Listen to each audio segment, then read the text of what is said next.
Hi everyone, this is Joy. Welcome back to my channel. I'm so excited to be doing another video for the 31 Nights of Halloween blog celebration by Whimsy Stamps. I've made this cute card with the Going Batty and the Going Catty stamp sets. Everything that I've used for this project is listed and linked below and also on my blog. Now in my Misty, I have a slimline card base of white cardstock and I have all the images that I'm going to use and I have them laid out.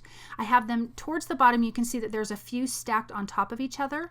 And I'm doing that because we will be doing some masking for this card and you need to have your images that are in the foreground.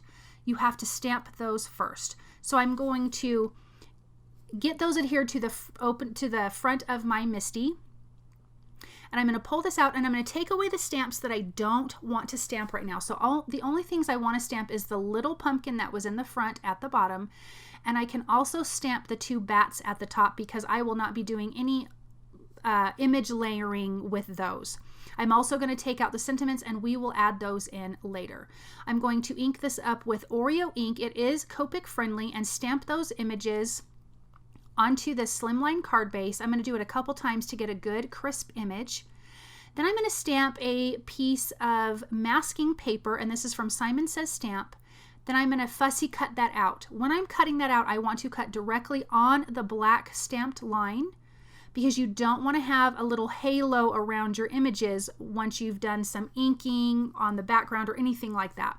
So I'm going to trim that out and adhere that down, and then we will add our next layering of stamps. So this just takes a little minute, but it's so worth it for this really awesome scene card. I'm coming in with my stamps again, laying out in order of how I want things because I want two more of these little pumpkins. So these will be stamped first because they are in the foreground. So I'm stamping those images, removing the bats, inking it up with Oreo ink, stamping another image on the masking paper, cutting that out and laying that down on that image. And that's what we'll be doing after each stamped image is cutting out the coordinating masking stamp and placing that down. We want everything masked off,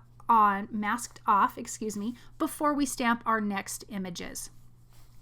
So this one I could stamp the tall pumpkins and the cauldron because those two did not overlap each other. Putting down the masking paper on that and then coming in with the last image of the bat and the potion bottle and then putting the masking paper on that. Now we're going to be doing some inking. So I want to tape off part of this card because I want the bottom half to be with Hickory Smoke and Black Soot Distress Oxide inks, and the top half is going to be in oranges. Now when you are inking over masking paper, you just do need to take care that it doesn't accidentally lift up. It does have some pretty good adhesion, but it's not stuck down super good because you need to be able to lift it off without ripping your cardstock. I'm taking another piece of paper and just blocking off that bottom part that I already inked, and I'm coming in at the top with dried Marigold Distress Oxide ink. I wanted the top to have a very light orange color. Then I'm coming in with Carved Pumpkin and I'm going to blend those two together, again taking care around my masked images. And as I'm going over, I just don't have such a heavy hand. I'm just making sure I'm not lifting up the edges of the masking paper. Then at the bottom, I am coming in with the Crackling Fire Distress Oxide ink. It is just absolutely gorgeous. I love the orange background of this card. Blending everything together, making sure we get a nice, good, seamless transition. Now I'm coming in with a cloud stencil because I wanted to have a little more going on in the back. And at the top here, I am using Carved Pumpkin. I tried the dried Marigold, but it was too light and you couldn't see it. Towards the bottom, I will be adding the Crackling Campfire. Now this is a really dark color, so when I laid it down, even though I was very light-handed, it kind of had a harsh edge. So I would come back in with the Carved Pumpkin tool. I didn't dip it in the Carved Pumpkin ink, and I just softly blended that out so that way that line was not so harsh. But now we've got these fun, beautiful orange clouds in the background of our scene card here. I was deciding if I wanted to add another cloud at the bottom, and I did, and it turned out really, really cute. Now we get to peel off all of this masking paper, and this is when your scene card is revealed. I am very careful about pulling it off. It has never ripped my paper, but I do take my time.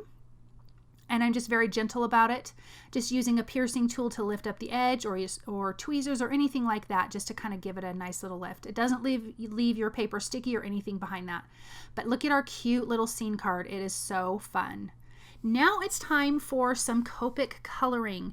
I am starting with the browns for this bat, E55, 57, 49, and 33. You can see there I'm trying to make sure I lay down the caps so you guys can see which color I'm using right then. I lay down the lightest color, then I come in with the dark color and add some shadows, some darker areas. Then the middle color I kind of blend, and then come back in with the lighter color and then blend it out. I do that as many times as I need to get the desired look for what I'm coloring. We're going to color his belly, E33, add a little bit of shadowing to him, adding a little bit of R20 inside of the ears. We want a little bit of pink ears because he's cute, and pink inside of his mouth. And I did also R22. I came back in and colored the tongues R22 because I felt like they needed to be a little bit darker than the inside of their mouths. Now for the wings, I'm coloring them black, but when you're coloring black, you want to actually just use some darker grays. So I am using C4, 6, and 8. I think this turns out to be a great black color. I laid down the C4 first, then I came in with C8 for the darker parts. I'm going to blend a little bit of C6 in and then come back to the C4 and blend everything out. Once everything's blended, then I take a look and see, do I need to add a little bit darker shadows again? Did it get blended out a little too much? And sometimes that happens. So I go back a couple times and blend. I'm going to color all the bats the same color. For this bat, his little wrappings, I am using T3 and T1 and a little bit of the blender pen to kind of soften the edges. I still want that to look white, but a little dingy. Black for the noses, coming in with a little bit of that T3 and T1 for the candle. Yellow, Y06 for the flame, and a little bit of orange. Now I have these orange pumpkins here, and I tried to color them in different colors, but they kind of ended up looking the same. So the orange colors that I'm using are YR09, 07, 15, 14, 16, 04, and 27. YR27 is kind of this brown orange, and it really added a ton when I was done coloring the pumpkins. Now I do have this sped up kind of fast, but when I'm adding down these darker colors here, I just color the light color, but when I come in with the darker colors, I'm flicking down from the top and flicking up from the bottom because it gives these pumpkins a little bit of texture, which when you look at a pumpkin, they've got great texture. So I'm doing the flicking motion, not just coloring it in. Coming in a little bit with that R27, adding some shadows and some dark areas. The greens that I am using are G14 and 09. Inside the mouths is the Y06 and a little bit of a light orange just to add some shadows inside of the pumpkin mouths. The same green for this fun potion coming out of the cauldron. And we're going to add some fun things to that a little bit later too. Then we're going to color in the stems with the brown. And if you notice any white areas around your images, come in with the coordinating Copic marker to your background and just color that in because sometimes that happens when you do masking. Now for the purples for this potion is the BV13, 17, and 02. Again, I'm laying down the light, coming in with dark, adding a little bit of shadow, blending with that medium, and then blending with the light again.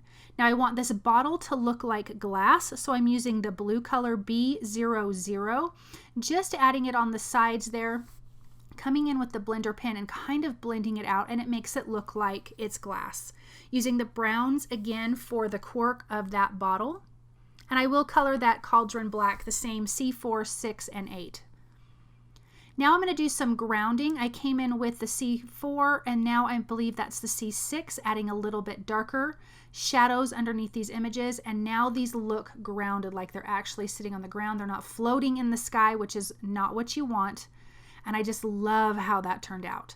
Now I came in with T1 to add a shadow around all of these images, but it was a little bit too light, so I came back with T3 and I started off just off one side, but then I decided to just go all the way around all of the images. What this does is make it look like it's popping off your page. It's just a nice light shadow. The T1s and T3s are kind of a brown gray, which I think really works well for this, but it gives it a nice shadow, so now they look a little more 3D on your background. I just love how this card turned out. It is so cute. Now I've got my card panel back in the Misty, and I'm going to ink up all the sentiments. I put them back in place because I did take a picture with my phone so I could remember where everything was. And for 3 of the sentiments, I'm stamping it in Tailored Expressions Jelly Donut ink, and the other 2 sentiments are in a black ink. It's Oreo ink from Tailored Expressions, and I'm going to stamp those down.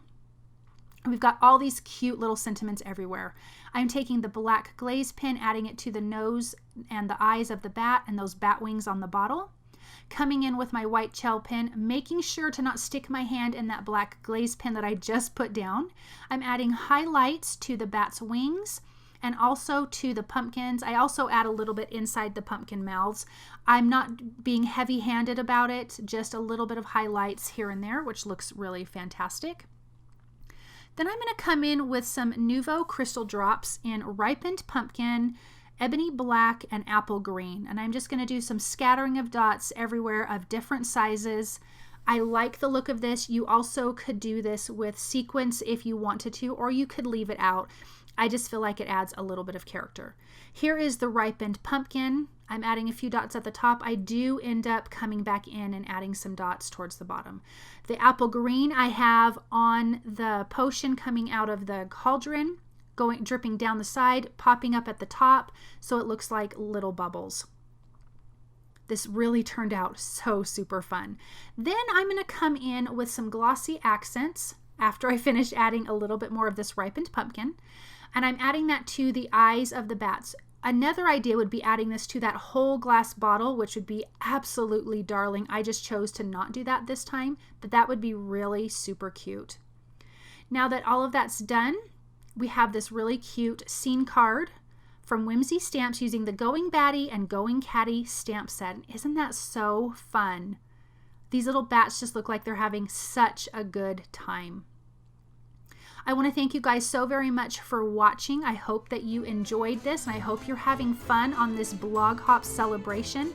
If you like what you've seen, please subscribe to my channel, thumbs up, comment, and share. I do have some affiliate links below. It costs you guys nothing, but it does continue to help me, so thank you, and I'll see you soon. Bye.